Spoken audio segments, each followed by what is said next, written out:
বাগেরহাটের বাধাল বাজারে মুসলিম উম্মাহ ফাউন্ডেশনের উদ্যোগে হতদরিদ্রদের মাঝে ইফতার সামগ্রী বিতরণ, আলোচনা সভা ও দোয়া অনুষ্ঠান অনুষ্ঠিত হয়েছে।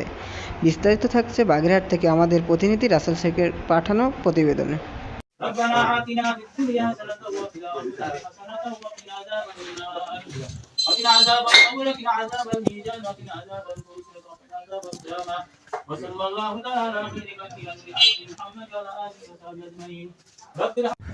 আসসালামু আলাইকুম।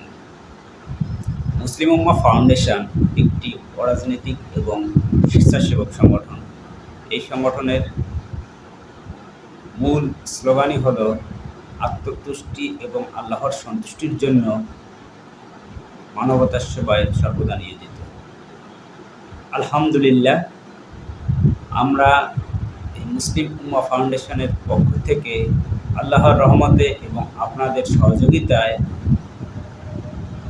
রমজান উপলক্ষে 40টি হতদরিদ্র ফ্যামিলির মাঝে ইফতার সামগ্রী বিতরণ করতে সক্ষম হয়েছি। ভবিষ্যতে আপনারা যদি এভাবে এই ফাউন্ডেশনের পাশে থাকেন,